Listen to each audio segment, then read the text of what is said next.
ఉండదు. అదొక రోజు వస్తుందని మనం ఆశ.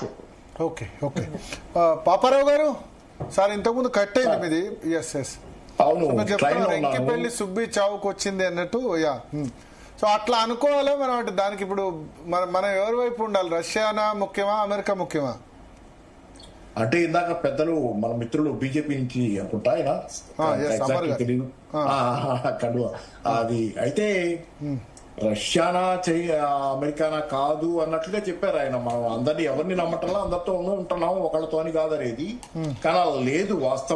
వాస్తవం ఏంటంటే మనం అమెరికాకి చాలా ఎక్కువ దగ్గర అయ్యాం. హౌడీ మోడీ తెలిసిందే కదా.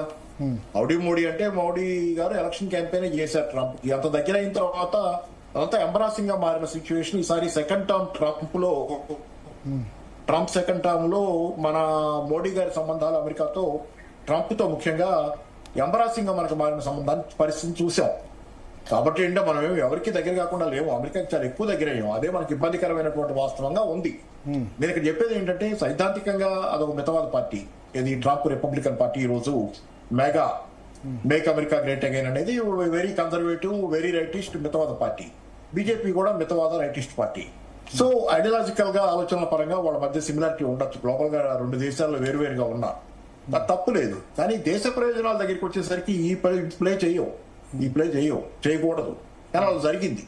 ఎందుకంటే నాకు గతంలో కూడా తెలుసు, బీజేపీ ప్రతినిధులు చాలా సార్లు రిపబ్లికన్ పార్టీ సమావేశాలకు వెళ్ళొచ్చారు. ట్రంప్ ఉండగా రిపబ్లికన్ పార్టీ సమావేశాలకి వీళ్ళు సౌహార్ద ప్రతినిధులు ఎలాగో వెళ్ళొచ్చారు. ఈ సంబంధాలు పార్టీల పరంగా ఉన్నా పర్వాలేదు, కానీ దేశ పరంగా చూసుకుంటే మన ప్రయోజనాలు మనకు ముఖ్యం అనేది నా ఉద్దేశం. అలా లేకుండా మనం కొంచెం యాక్ట్ చేయటం వల్లే చాలా ఇబ్బందికరమైన వాస్తవం ఈ రోజు ఏర్పడి మన మధ్య G20 సమావేశానికి అమెరికాతో సంబంధాలు కేవలం ఇప్పుడు బీజేపీ వచ్చిన తర్వాతే ఉన్నాయా? 2000 నుంచి కట్టింగ్ అక్రాస్, అంటే మన్మోహన్ సింగ్ అధికారంలో ఉన్నా, వాజ్పేయి అధికారంలో ఉన్నా, ఎవరున్నా కంటిన్యూ అవుతున్నాయి కదా లాస్ట్ 25 years. అది 2008 లో కూడా న్యూక్లియర్ డీల్ విషయంలో కదా కమ్యూనిస్టులు మన్మోహన్ సింగ్ గవర్నమెంట్ తో వ్యతిరేకంగా అయిపోయి ఆ గవర్నమెంట్ ని బయటకు వచ్చి అమెరికాతో దగ్గరగా ఉన్నారని. కాకపోతే ఈయన మరీ మెంతలు మెళ్ళ వేసుకున్నట్లుగా హౌడీ మోడీ అనేది అన్ని అమెరికాకి ఈయన అత్యంత సన్నిహితుడు, ట్రంప్ నా మిత్రుడు. నేను అదంతా ఆయన హౌడీ మోడీ అన్నా మరి ఎందుకు ట్రంప్ రివర్స్ అయిపోయినారు? అది మన భ్రమ. హౌడీ మోడీ అంటే మనం నమ్మాం. ఇందాకదే కదా పెద్దల గురించి నేను చెబుతుంది. మనం ఎవరిని నమ్మటలేదని కాదు, ఎక్కువ నమ్మి మోసపోయాం అనేది. ట్రంప్ కు వ్యాపారం క్లియర్ గా, ఈజ్ వ్యాపారస్తుడు. మనల్ని పొగుడుతాడు, కావాలంటే ఏమైనా మాట్లాడతాడు. ఆయనకు కావాల్సింది డీల్. అలాగే ఆస్ట్రేలియా ఇందాక ఎవరో ప్రధానమంత్రి ఎవరో మనల్ని ప్రశంసించారు. There is no match to Modi అన్నట్లేదు అన్నారు. అది కూడా ట్రంప్ చూసి నేర్చుకుని ఉంటాడు ఆయన కూడా, మోడీతో ఇలా బాగా నడుస్తుందని. కాబట్టి ఎవరిని పోడేది లేదు ఈ ప్రపంచంలో. ఎవరి ప్రయోజనాలు వాళ్ళవి. ట్రంప్ ఎప్పుడో క్లియర్ గా చెప్పాడు, ఫస్ట్ టర్మ్ లోనే చెప్పాడు, నేను నా దేశ ప్రయోజనాలు తప్పితే నాకు ఇంకోటి అనవసరం, నా పనులు నేను చేసుకుంటా, చేతనైతే మీ పనులు మీరు చేసుకోండి అన్నాడు. చేతనైతే ఎందుకంటే రెండో వాళ్ళు బెదిరించగలను కాబట్టి నువ్వు చేయాలనుకున్నాను. ఎందుకు మనకి మలేరియల్ మెడిసిన్, మలేరియా కోవిడ్ అప్పుడు అది పనిచేస్తుందనే మాట వస్తే మెడిసిన్ పేరు మర్చిపోయా. దాన్ని ఎంత బెదిరించాడు మనల్ని, అది ఇమ్మని మనం ఇవ్వమంటే. అంటే చాలా హైడ్రాక్సిక్లోరోక్విన్ అది ఇవ్వమని మనం చెప్పాం కదా. అప్పుడు మనకు అవసరం అవుద్ది అనే డౌట్ ఉండదు. మెడిసిన్ కాదు, పనికిరాదు, కానీ మొదట అది పనికి వస్తుంది అనుకున్నాం. దాని మీద మనల్ని ఇమ్మని బెదిరించి చాలా చేశాడు ఇట్లాంటి పనులు మనతో, భారతదేశంతో. అరే 25% టారిఫ్ చైనా మీద వేయకుండా రష్యాతో నుంచి ఆయిల్ కొంటే టర్కీ కొంటుంది, మన చైనా కొంటుంది. ఎవరి మీద అయింది 25% టారిఫ్ మన మీద వేసి బెదిరిస్తున్నట్టు ఎవరుకోవాలి అయింది? ఇవన్నీ ఎక్కడుంది ఇదంతా బలహీనత?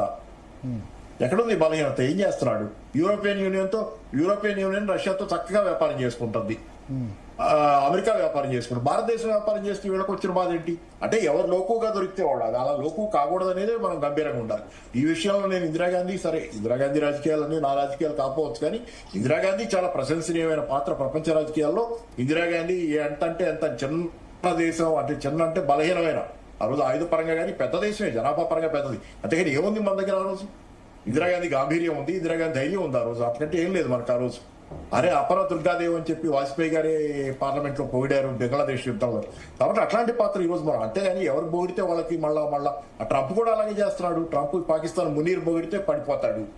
నోబెల్ ప్రైజ్ కావాలని మునీర్ ఆయనకి ఇవ్వాలంటే ట్రంప్ కి పడిపోయి భారతదేశం మీదకి. అది అన్ని కొంచెం ఏంటంటే కొంత బలహీనతలు, వ్యక్తిగత బలహీనతలు ఎవరికైనా కొన్ని ఉంటాయి, కానీ కంట్రోల్లో ఉంచుకోవాలి. వాటి కొంచెం ఆ ప్రిజం నుంచి కాకుండా ప్రపంచాన్ని చూడటం అనేది ఒక రాజకీయ నాయకుడిగా ఉన్న తర్వాత అది చాలా అవసరం.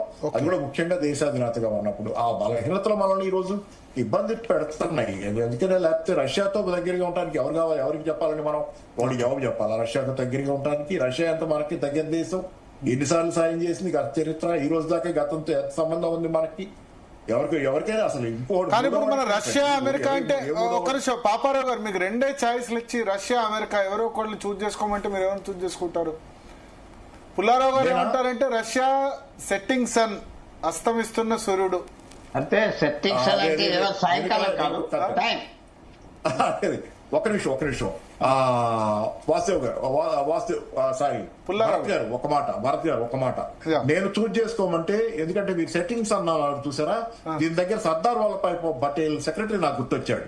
సర్దార్ వల్లభాయ్ పటేల్ గురించి రాస్తా, ఆయన సెక్రటరీ ఒకసారి అన్నాయంట ఏదో విషయంలో అంట, హీజ్ ఏ సెట్టింగ్స్ అని కాదు, సర్దార్ వల్లభాయ్ పటేల్ ఒకసారి తన సెక్రటరీతో అన్నాయంట, మన దేశం రైజింగ్ సన్ ని ఆరాధిస్తుంది, అందుకే సూర్య నమస్కారాలు చేస్తాం రైజ్ అయ్యేటప్పుడు, సెట్టింగ్స్ అన్ని మన దేశం ఆరాధించదు. సెట్టింగ్ అంటే ఎవరైతే పతనం అవుతున్నారో వాళ్ళ పట్ల మనం వాళ్ళని వదిలేస్తామని చెప్పి, అది మంచి ధోరణి కాదు అని కూడా సర్దార్ పటేల్ ఆ రోజే అన్నాడు. ఇది మంచి ధోరణి కాదు, మన దేశంలో ఈ బలహీనత ఉంది, రైజింగ్ సన్ ఆధారించి సెట్టింగ్స్ అన్ని మనం ఇచ్చేస్తాం అనేది సర్దార్ పటేల్ తన సెక్రటరీతో అన్నాడని. సో నేను చెప్పేది ఒకటి, సెట్టింగ్స్ అనా రైజింగ్స్ అనా కాదు, స్నేహానికి స్నేహం అంతే. ఇప్పుడు ఎప్పుడైనా సరే నేను ఒకటే చెబుతున్నానండి, బీ ప్రిన్సిపుల్, ధర్మం రక్షతే రక్షిత అని బీజేపీ నాయకులు పదే రిపీట్ చేస్తారు. మంచిది, నాకు కూడా నచ్చింది. ధర్మాన్ని రక్షించండి, సెట్టింగ్స్ అనా రైజింగ్స్ అనా కాదు. ఎటు సత్యం ఉంది, ఎటు నిజం ఉంది, ఎటు న్యాయం ఉంది, దాంతో నిలబడండి. ఏ రోజైనా జయిస్తారు. కొంచెం కాలం పట్టచ్చు, టైం పట్టచ్చు, లాంగ్ టర్మ్ పట్టచ్చు. ఏంటంటే అవకాశవాదులతో మిలాఖత్ అయితే సెట్టింగ్స్ అను రైజింగ్స్ అని చూసుకొని రేపు పొద్దున ఖచ్చితంగా అది బెడిసికొట్టుద్ది. ప్రతి అవకాశవాది మనల్ని కూడా వదిలేస్తాడు, ఇతరులు వదిలేసినట్టే. కాబట్టి అమెరికా చరిత్ర అంతా అదేగా, అందరినీ వాడుకొని వదిలేయటం, అందరినీ దెబ్బతీయటం, అందరినీ దాంతో దగ్గరికి వెళ్ళినాడు. ఎవరు బాగుపడ్డాడు? పాకిస్తాన్ బాగుపడిందా? ఇరాక్ ఏమైంది? సద్దాం హుస్సేన్ చెక్ చేసుకోండి అని చెప్పి కొంచెం అమెరికాతో దగ్గర ఉన్న తర్వాత పోయాడు. లిబియా గదఫీ ఎప్పుడు పోయాడు? గదఫీ ఎదురు తిరిగిన నాడు బోలా, అమెరికాకి సానుకూలంగా మారిన తర్వాతే పోయాడు. ఎవరండి అమెరికాతో బాగుపడింది ప్రపంచంలో? అందరూ అమెరికాతో బాగుండి నాశనమైన వాళ్ళు. అమెరికా వాడుకుంటుంది, వదిలేస్తుంది, యూజ్ అండ్ త్రో. కాబట్టి అవసరం లేదు అది. ఓకే.